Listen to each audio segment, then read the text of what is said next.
I just want to do God's will. The kind of revolution that the world needs is a Christian revolution. If you want a miracle, you've got to expect it to happen. You are the recipients of God's grace and God's blessings, and you rejoice in that reality.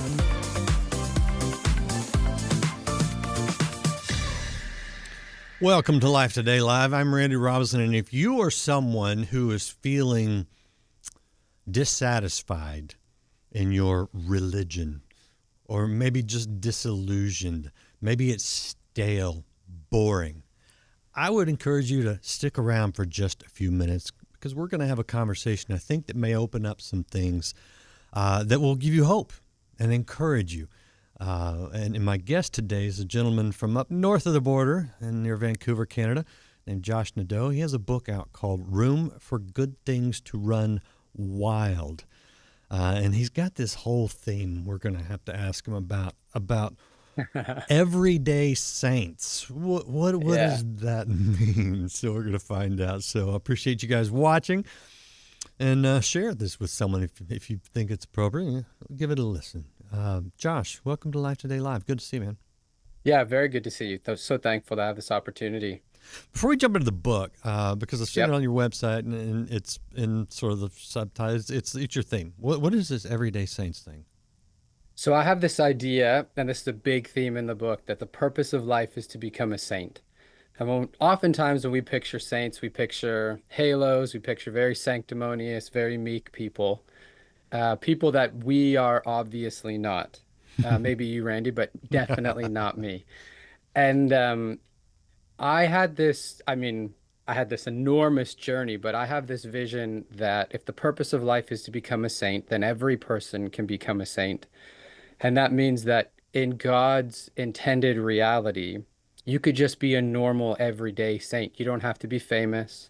You don't have to have a big audience. Nobody has to watch you. You can be a single mom and you can be a saint. You can be a truck driver and you can be a saint. So just this normal, holy, ordinary, everyday saint. So I guess I have to ask you to define that a little bit because, some people say, well, oh no, only the Catholic Church can make you a saint. Right. And other people would say, well, you're either a saint or a sinner. When you become saved, you become one of the saints. You're no longer a sinner. Not that you don't sin, but that's not your identity. How do you define saints? Yeah, so I think we have a few things going on that you brought up. Number one is we have this like saved and not saved dichotomy. Mm-hmm. So once we become saved, in one sense, we are saints, but there is this already not yet reality. So we are saints, but we're not everything that we're going to become. That's another theme in the book, is becoming. As far as the Catholic Church, I think it's a very powerful idea to have heroes in the Christian faith. So Protestants have heroes. I just listened to your intro, which is very upbeat, very catchy. Those are some heroes of our faith. Some of my heroes that feature a lot in the book, C.S. Lewis, G.K. Chesterton. We have tons of people that we look up to as heroes. And I think the Christian word for hero is saint. So there are, just like there are in the Orthodox and the Catholic Church, canonized saints. And that's just people who have agreed that these are the people we should look up to. These are our heroes. Yeah. And it's interesting. In Scripture, Paul starts out some of the letters to the saints in this region, and so he's putting it on them, and they're ordinary people. We don't know their names. So I mean, exactly to your point, that's exactly what it is. Yeah. All right. Room for good things to run wild, rather. I mean, we're not going to get to all of it. I get that, but this is you've gone through some things, and this is expressed. This is your expression out of that in a lot of ways. But tell us where you were when you had a moment of decision, and which is really a turning point in your life. Yeah. So I was at rock bottom in my life. This was my first year of marriage, so this was 9 years ago. I was an alcoholic, so I was drunk before work.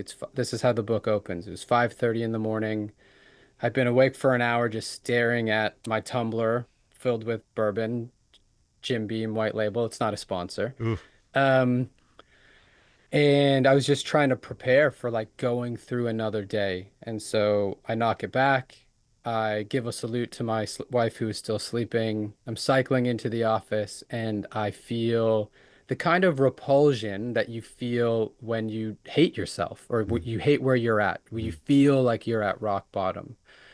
While I'm cycling into the office, I am just hoping that a car would swerve and hit me, or some street car would just derail and do something that I was too afraid to commit. And at this time in my life, just so I grew up in the church, very heavily catechized growing up. Like we did Louis Berkhoff and Calvin's Institutes for Family Devotions when I was growing up. I had my master's in theology. Um, and so I knew all the answers, and I had this question going on, like, if I know all the stuff, how come when life gets really hard, I go to the bottom of a bottle? And why does my Christian life feel so mediocre? So while I'm cycling into the office, there's just this one day, I'd cycled into the office drunk countless times before this, but one morning I feel something in my chest. And I think it's because I finally let myself realize I had got to the end of myself. I feel like an ache in my body and a longing in my soul. And I have this thought that it is like this melody. And so I tell myself if I was okay to go out, if I was okay to take the big sleep, that I could probably give life one more go. And that was the beginning of my new life. Yeah, it's interesting. I don't know how you have bourbon for breakfast. It doesn't go down easy. Oh God, I can't imagine. But you know what? The reality is, a lot of people would go, "Okay, I need to go to AA," and they would clean up the alcohol side of their life, which is a wonderful thing. But you went deeper. Yeah, so I think that that was my coping mechanism. Everybody has different coping mechanisms, things we use to survive. And so alcohol was the habit that got me through. For some people, it's porn. For some people, it's Netflix. For some people, it's food. For some people, it can be anything, anything that just lets you numb or escape. Some people, it's being busy in the church. Oh, yep. I got goosebumps because that was one of the things that I was going through. Like I was a teacher, I was discipling young guys because I knew all the stuff. Yeah. My life didn't line up and it was my little secret sin.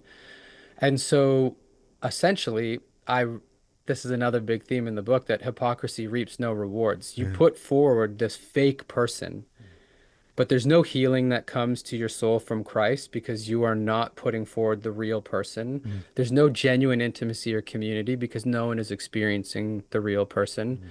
And so these coping mechanisms, they're signposts to a deeper reality that something is off. Yeah. So my issue wasn't just, oh, I'm addicted to alcohol and alcohol is how I get through. My issue was like 5 levels deeper. It was about, am I lovable? It was all my insecurities and all my fears and all the things like if people knew the real me, would they love, if God knew the real me, would he love me? Yeah. Where do you go from there? Because it's an awful place to be, but when it's the turning point, it's a wonderful place to be. Yep. But it is a journey out of that. So there is a hidden grace in hitting rock bottom. You have two choices. You go out or you go up. Now, the pathway up isn't linear. And so it's not like, hey, you know what? I don't want to be an alcoholic anymore. I want Jesus to transform my life. And then I wake up Tuesday morning and I feel great. So all I could do was take the next right step. And for me, that meant quitting my job. I worked at a bank. I was a project manager. This is at Yonge and Dundas in Toronto. That's where I used to live, which is like Toronto's knockoff Times Square. And I had to quit because it was just sucking up so much of my life. It was just like, that was one of the ways I could cut out the drinking. It was I could remove the stress that came with that. For me, I also had this love for literature, for stories and for novels. And what it did in my soul was say, Josh, if you go on this journey, like other people have gone on before, all your heroes, like Odysseus or Sir Gawain or anyone, you could actually fight the dragon and find hope. Like you've seen this journey before. You just have to go on it. You have to fight your own dragons. And then I've realized as this process of healing and becoming who I was made to be, which is embodying the reality of sainthood, that I was not the hero of my story. Every single enemy I needed to face, I couldn't beat. I relapse, I stumble, I fall. It was Jesus. And so this theme of the hidden music is very Lewis, very Tolkien. God created the world by singing it into existence, and there's always a song that is inviting us back to himself. We just don't have ears to hear it because we're deaf, and we deafen ourselves with so much distraction. I love the literary context and the way that God used the literature, because I love literature. But for someone who maybe they're like, okay, I don't quite get that. What were some of the practical things you did? You quit your job. Did you Yep. do an AA thing? Did you Yeah, so confess? I What went, was all that? yeah, great question. I went to therapy. That was really helpful. And I was the stereotypical type A masculine person where I walk in and I said, if you tell me what to do, I'm out of here. And then 3 weeks later, I'm thinking through, Raymond was my therapist's name. I'm taking the subway into his office, and I'm listening to Bob Dylan, I'm listening to Shelter from the Storm, and I'm processing all of these things that he had brought up in my life, these ways that I was hiding myself, these ways that I was coping, these ways that I was pretending. And listening to Shelter from the Storm, I'm not a crier. I've cried maybe a dozen times in my life, and this was one of the times On the I subway. break down.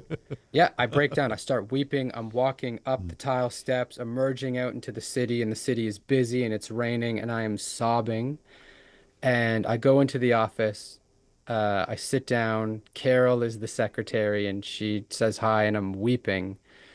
And I have this moment with Raymond where I realize I don't know who I am. I don't know if I'm worthy of love. And so there are tons of practical steps we can take. You can go to therapy. You can remove things from your life that are actually killing you.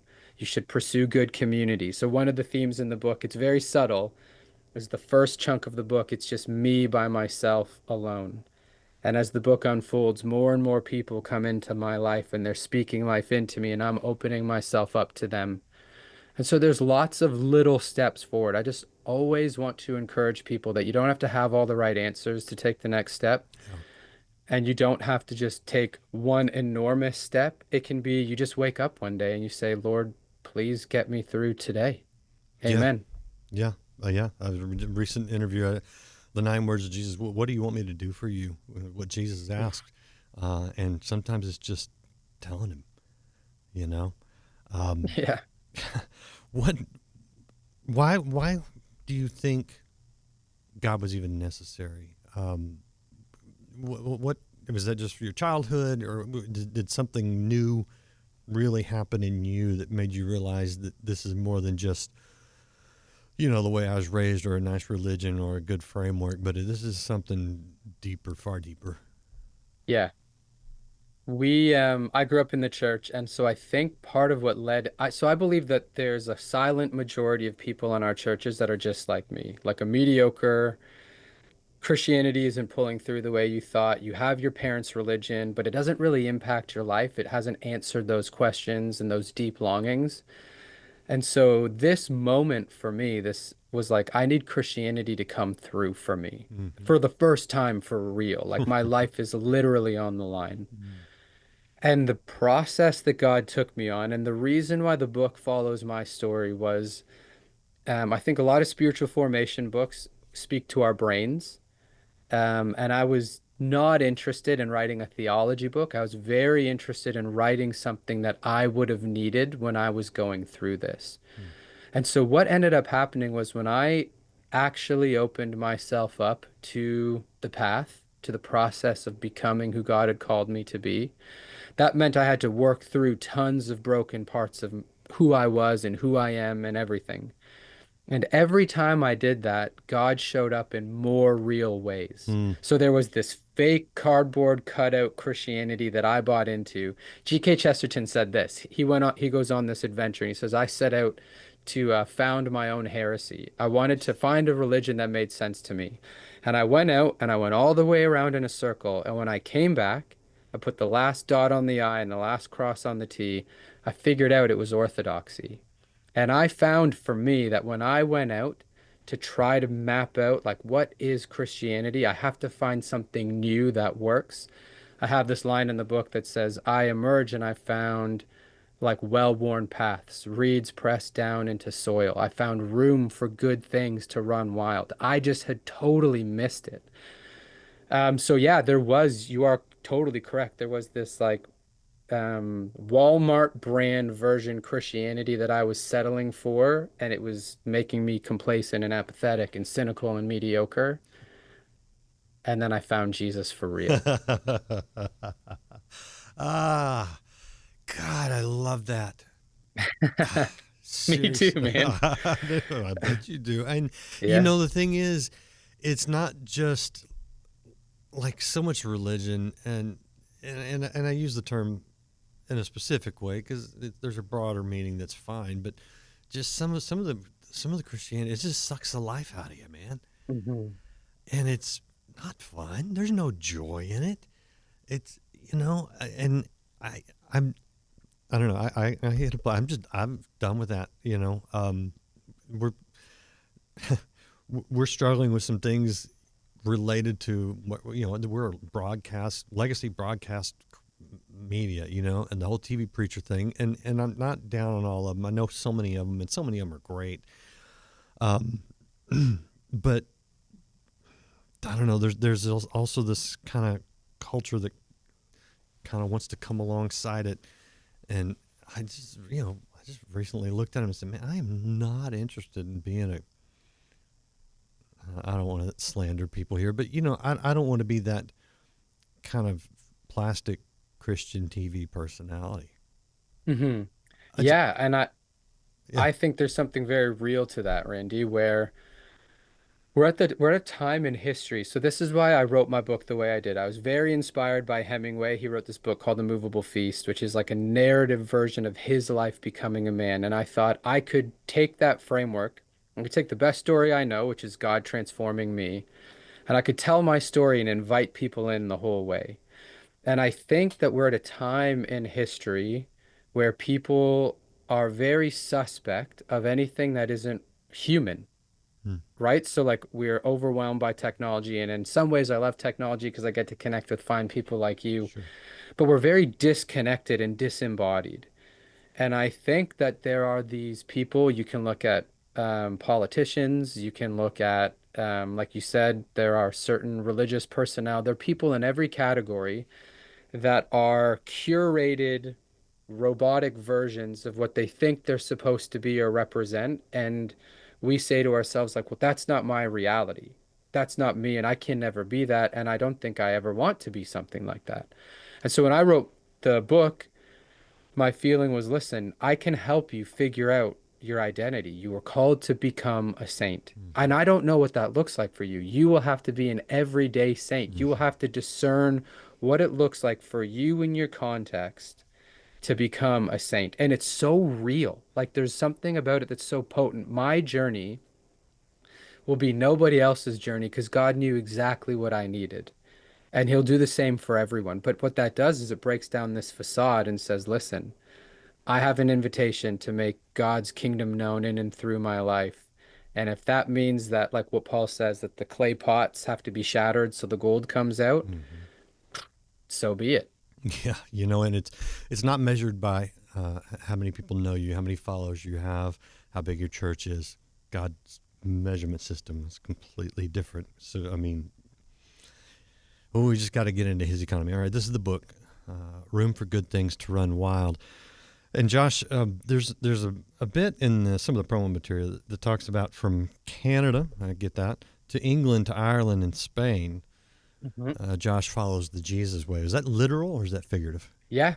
So when I quit my job, I started doing bike courier work. I was delivering food around the city of Toronto. And You so what we you had to really wanted to die at that point. Jeez. yeah, we were doing everything. And so we had this point where we moved out of our apartment, we moved in with some friends, and I knew that what I needed was some kind of guidance.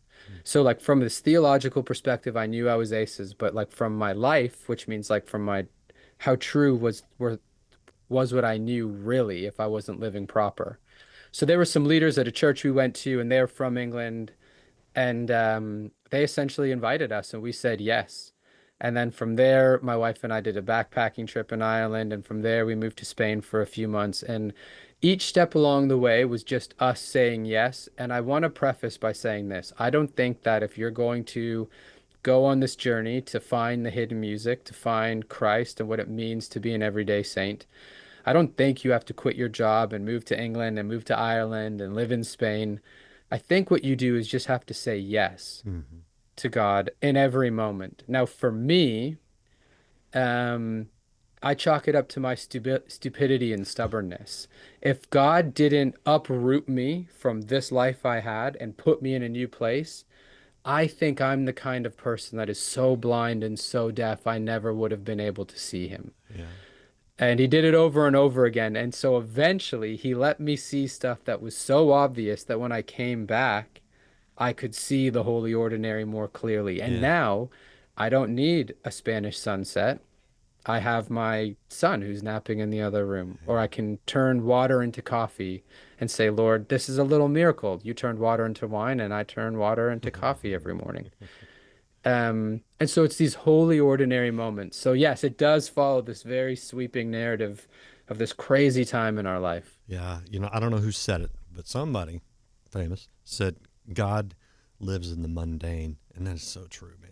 I've just found, and when you see that, it changes everything. All right, now did you happen to go to a little town in Donegal called Letterkenny? Because if you did, No, well, we didn't get to go to Letterkenny. Letterkenny, that's where my great grandparents were married. I found some stuff over there. I love those kind of journeys. If God calls me to Ireland, I will say yes in a heartbeat. Yeah, we can go together. Yeah, well, we're gonna have to because my wife would probably stay here at home. So Yeah, well, we can go, Randy. That's good. I don't know if that's a good thing or bad thing. I'll be like, honey, guess what? Yeah, I'm going to Ireland with Josh. Josh and I, Josh who? All right. This is Josh's website where he talks about everyday sainthood. It's joshnadeau.substack.com. If you're American and you're listening and not watching, Josh Nadeau, Nadeau is Nadeau, outside of New Orleans and a few places along the border. Most Americans are clueless. That's substack.com. It's Substack site. All right. Last question for you, because I think this is you talk about this is just all the stuff, and this is the crisis, and it's sick. It goes every generation. It's this identity thing, right? You either think you're something you're not, or you're trying to become something that's empty, or you just flat out don't know. And it really goes to the idea of being a saint, because that's a full identity. So here's my question for you, Josh. In your journey, after the portion of journey you've been on already, who is Josh Nadeau? It's a really good question. With where I am now, though, I forget who said it, but I'm just a nobody trying to tell everybody about somebody. I know it's some famous rock star, but the name is slipping. You know what? Like I'm an artist and an author, and I'm a husband and a father to two kids, and I have zero desire to be famous or well known. I just want to live a normal life and a life of virtue in my community. And I had this opportunity to write and connect with people. And if I can tell everybody about the somebody, Jesus, who changed my life, then hey, doesn't get much better than that. No, it doesn't. No, man, it doesn't. The simplicity of it, and we complicate things. The church tends to complicate things. The world, God knows, complicates things. The simplicity of it, man. We get back to that simple life. I love it. Man, cool. Totally. Dude, this has been, I mean, I have a lot of good interviews. I don't like to compare. Let me just say this has been a fun, inspirational time with you. Thank you for that. Totally. Truly lovely to connect, Randy. I loved this time. Appreciate all you guys out there sticking through it this far. Maybe you've got a connection to. You want to share that with someone else, hit that share button. If you haven't liked or followed or subscribed, I would invite you. I mean, It may not get better than this, but we'll try. We'll at least try to have some other good times with other good people, because there are a lot of good people. But man, what a good one. Check out Josh's book. It's available wherever you get books. We'll see you again next time here on Life Today Live. Because I've been to the mountaintop.